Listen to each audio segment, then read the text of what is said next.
In our headlines on this Thursday afternoon, August 8th, here in South Korea. The country reclaims the Olympic crown in the men's taekwondo flyweight division for the first time in many years as Korea's Tae-joon brings home the gold. And over in the US, stocks on Wall Street closed their session lower on Wednesday as the markets struggle to stage a comeback amid lingering uncertainty among investors.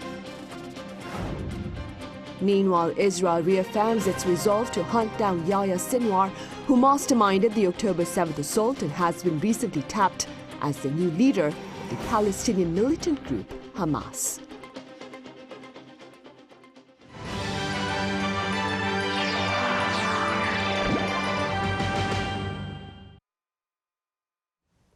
We start over in Paris, where Korea's Tae-joon clinched gold in the men's taekwondo flyweight division. Our Isingjae covers this match and more. Taekwondo is Korea's traditional martial art. It's an event the country long dominated in the past. But for 16 years, the South Koreans failed to win a gold medal in the sport at the Olympics. That all changed on Wednesday when Tae-joon claimed the top podium spot in the men's under 58-kilogram competition. On the first day of Taekwondo competitions in Paris, Pak took a commanding lead in the final, winning the opening round 9-0 and the second round 13-1 against Gashim Magomedov of Azerbaijan. However, Magomedov withdrew due to injury with a little more than a minute left, giving Pak the gold medal and the country's first ever top finish in the weight class. The gold medal for Pak also gave South Korea their 12th gold in Paris, one shy of tying with its previous best. Over in the men's high jump event, South Korea's flag bearer and high jumper Woo Sang-hyuk cruised through in the qualification round to advance to the final. With the top 12 out of 31 jumpers qualifying for the final, Woo tied for third after clearing 2.27 meters. Woo has been one of the top jumpers in the world during the past 3 years, finishing fourth at the Tokyo Games. And another Woo qualified for the finals, this time Woo Haram in the men's 3-meter springboard event on Wednesday. The South Korean, who's considered a medal hopeful in the competition, finished 9th out of 18 divers in the semifinals with 432 points. Woo is hoping to better his 4th-place finish in Tokyo with a place on the podium. And speaking of a podium finish, the South Korean women's table tennis team is now one win away from clinching a spot in the finals and a shot at a podium finish. But the trio of Shin Yu-bin, Chun Ji-hee, and Lee Eun-hye have the tough task of facing off against the top-ranked China on Thursday. A medal in the competition would mean the country's first in team competition in 16 years. Meanwhile, South Korea currently has 12 gold, 8 silver, and 7 bronze medals in Paris, and still have a shot of adding more to the tally. Isingjae, Arirang News. Meanwhile, Korea's archery team landed home on Wednesday with all 5 medals for the sport at the Paris Olympics and much curiosity about the secret behind its skill. Our Choi Soo-young addresses that curiosity in this following report. In this Summer Olympics, Korean archery won gold medals in all 5 events, coming first in the men's and women's team events, individual events, and the mixed team event. Those results mean Team Korea has maintained its dominance in the Olympic women's team event, where it has won gold at every Olympics since Seoul 1988, when the event was first introduced. The men's team also secured a 3rd consecutive team victory following wins in Rio de Janeiro and Tokyo. Why is Korean archery the best in the world? First, the Korea Archery Association has supported the athletes with a meticulous management system. It's often said that becoming a national team member is harder than winning an Olympic gold medal because the national team selection is based purely on objective scores. As a result, top athletes with remarkable abilities continue to be nurtured across generations. In addition, Hyundai Motor Group, which has been supporting archers with innovative technology for 40 years, played a significant role. For this Summer Olympics, they created self-adjusting shooting robots, serving as a practice partner for Korea's world-class archers and helped them maximize their abilities. The robots automatically calculate wind, temperature, and humidity and demonstrate a high accuracy rate with an average score of 9.65 points, allowing athletes to train as if in real competition. Customized 3D printed bow hand grips were provided to each athlete to ensure the most comfortable draw, and a camera-based heart rate sensor monitors the athlete's conditions. To ensure perfect preparation, the Korea Archery Association created a replica of the Esplanade des Invalides Stadium in Paris, where the archery events took place.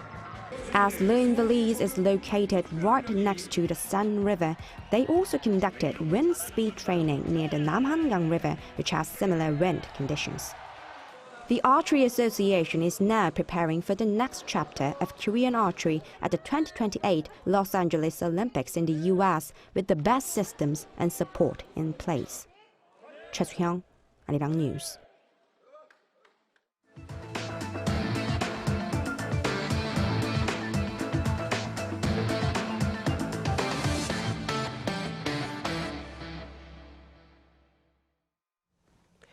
In the U.S., stocks on Wall Street closed their session lower on Wednesday as the market struggled to stage a comeback amid lingering uncertainty among investors.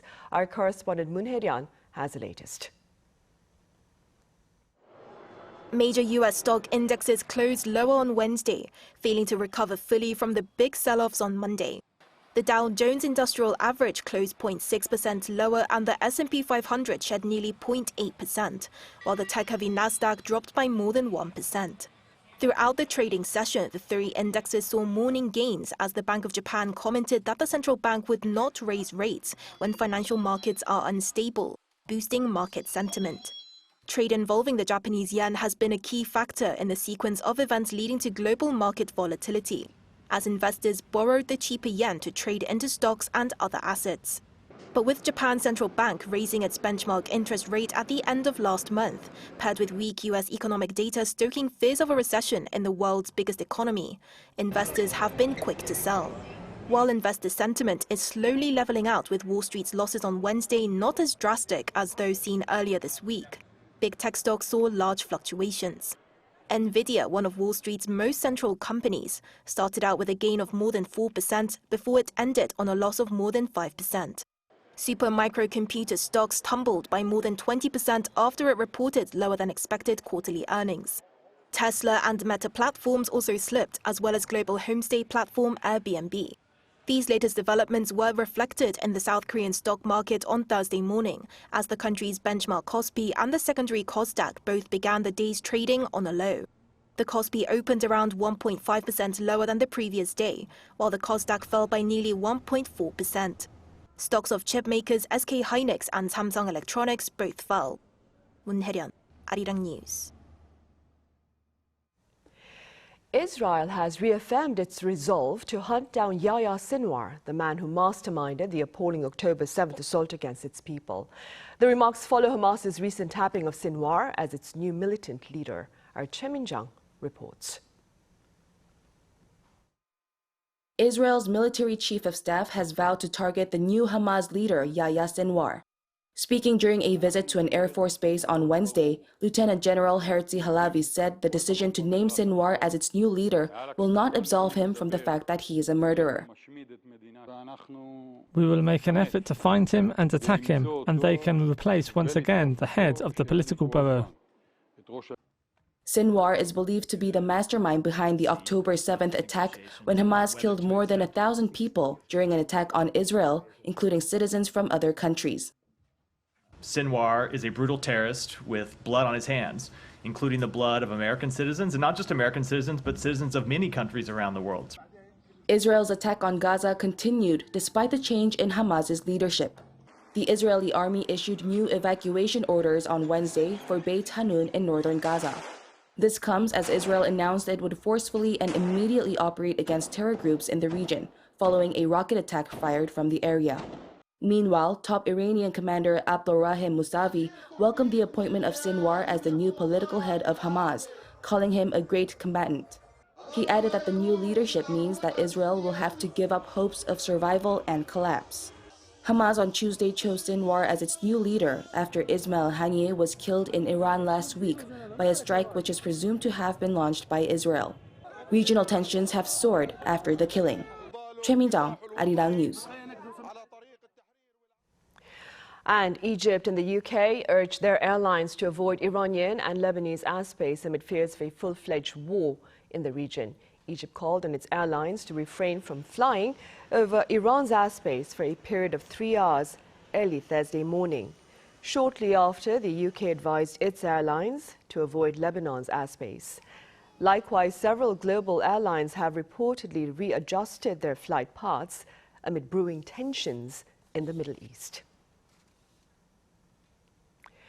And Washington has urged Pyongyang to return to dialogue, underscoring the, quote, near consensus within the international community against the regime's displays of defiance.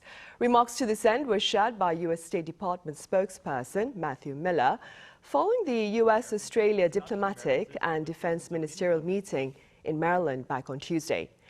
In a joint statement, officials from the two countries called for a nuclear-free Korean peninsula through dialogue. Meanwhile, Miller also called on Pyongyang to halt, quote, destabilizing actions amid fears that landmines planted by North Korea along the inter-Korean border could be washed into South Korea by torrential rain. North Korean athletes at the Paris Olympics have received Samsung smartphones as gifts from the International Olympic Committee. The event has triggered much talk about a potential violation of UN sanctions that include a ban on the supply of electronic devices to North Korea amid concerns of possible military use. In response to questions raised by reporters here, Seoul's Unification Ministry claimed the International Olympic Committee should be answering all related concerns. The exclusive Olympic edition smartphones made by Samsung have been given as gifts to all athletes at the latest Olympics by organizers. Samsung Electronics, for its part, also redirected all questions about the distribution of its smartphones at the Paris Olympics to the IOC. At the National Assembly, putting aside their differences over most matters, policymakers of the ruling and opposition parties sat down on Wednesday to address their common stance on people's livelihoods. Our correspondent Lee Si-hoo explains. A bipartisan body for joint policy discussion. That's what the rival parties called for in unison on Wednesday, over 2 months into the 22nd National Assembly, which has so far passed 0 pieces of mutually agreed legislation on people's livelihoods. The ruling People Power Party floor leader Chu Kyung-ho urged what he called a ceasefire of political strife and said that working-level negotiations to form a consultative group between the rival parties and the government, something he's previously suggested, will begin immediately. This following the main opposition Democratic Party floor leader Park Chan-dae's comment earlier in the day, calling for a prompt formation of a standing consultative body to, quote, overcome issues concerning the economy and people's livelihoods. These intentions highlighted by Wednesday's first ever meeting between the party's chief policymakers in the current assembly. We will put in efforts to possibly process negotiable bills that can be accepted by both parties for the sake of people's livelihoods. We think that the legislations, where there aren't large differences in opinion between the parties, can be quickly processed. They mentioned common ground, especially in childcare, housing, and necessary improvements to the current Nursing Act, heavily debated in the previous assembly, sharing a mutual will to continue fine-tuning legislative details for speedy lawmaking. Despite all this, there is potential for further political strife in the August assembly, as it faces issues the parties are far apart on, including the additional contentious hearing on the country's broadcasting watchdog coming up in the next few days. Lee Si-hoo, Arirang News. In other news, Hyundai Motor Group won 17 Newsweek Autos Awards this year. By entity, Kia took 8, Hyundai 6, and Genesis 3. The awards were handed out in 13 categories based on purchasing patterns. Hyundai's Elantra was ranked as the best vehicle for first-time new car buyers and the top pick for urbanites, while Kia's Sportage was seen as the best car for commuters. Hyundai Motor Group has secured the most awards for 3 years in a row from 2021 to 2023. Now this year, the group tied with Toyota for the lead. BTS member Suga has apologized for a drunk driving incident amid dispute over the type of vehicle he was on. On Wednesday, Suga said he was sorry for operating what he called an electric kickboard Tuesday night while intoxicated, adding that he was unaware that such vehicles faced drunk driving laws. Suga has been fined and his license revoked. Investigation, however, continues as police authorities claim Suga was driving an electric scooter with a seat. Should this be the case, Suga may face a heavier sentencing under Korea's Road Traffic Act.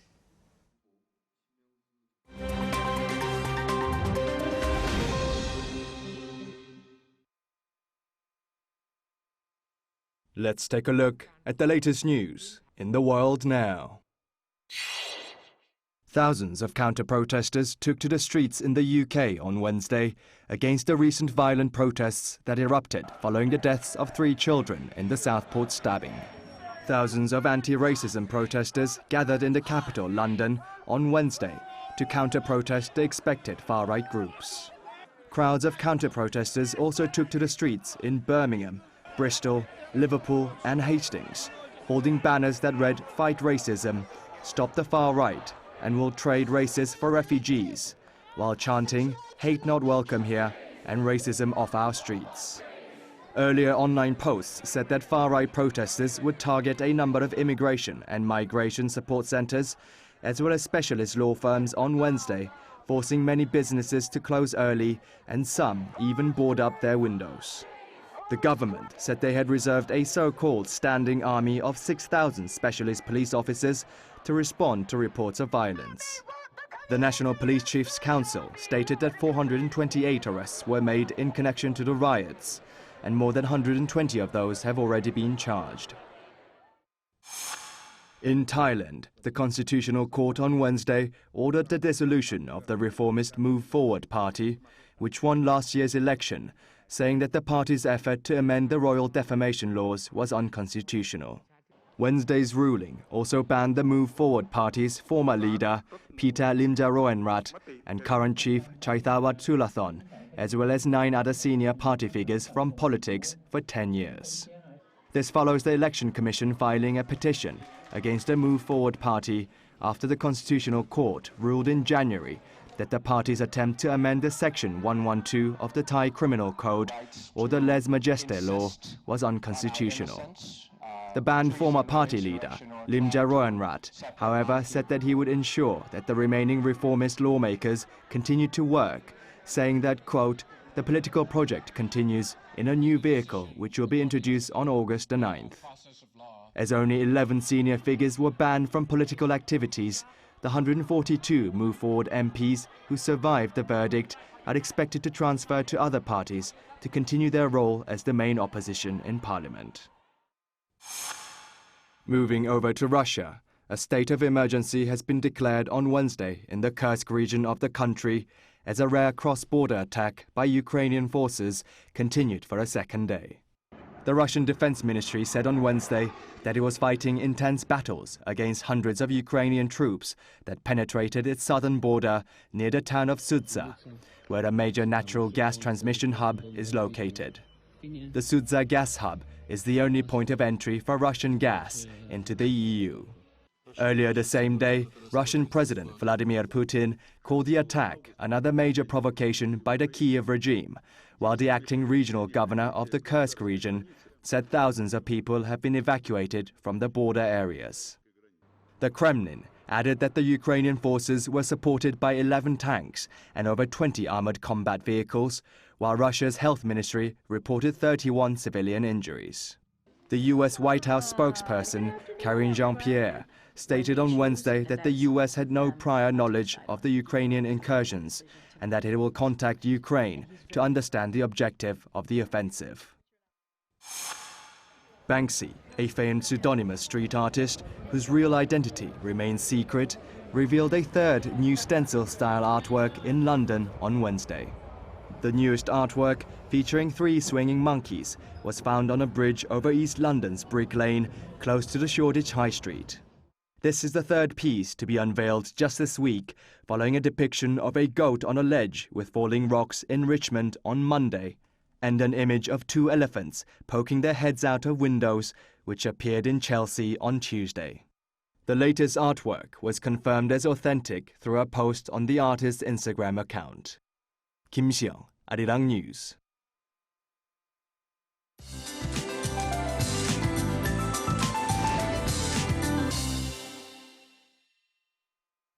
Good afternoon. Keep an umbrella handy should rain on and off throughout the day today. Central regions could see 5 to 60 millimeters of rain. Southern provinces will see passing showers with up to 80 millimeters in the forecast, along with thunderstorms. Downpours expected for Gyeongsang-Namdo province today. However, rain does not mean heat relief for most of us. It will continue to be oppressively hot in most parts. Well, Gyeongju saw temperatures soaring to 38.4 degrees yesterday, but at least today's rain should give some relief to Gyeongju this afternoon. Meanwhile, Seoul and Tae-joon should be topping out at 33 degrees, Busan at 34 degrees Celsius.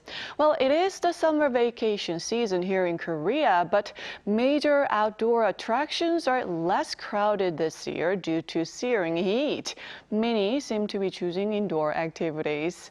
Sweltering heat stays in place until next week with on and off showers. And with high heat and humidity, food safety is also a must around this time.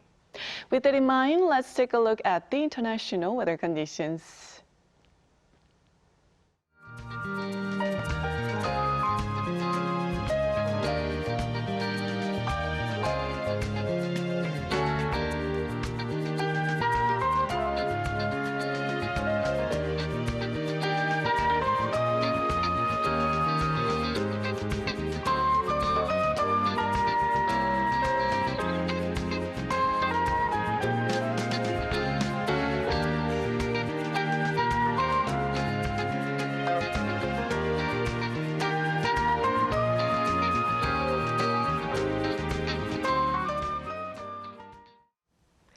Those are the headlines at this hour here in Korea. Coming up right after this break is our daily panel session, and today we touch upon Korea's webtoons and more. Do stay tuned.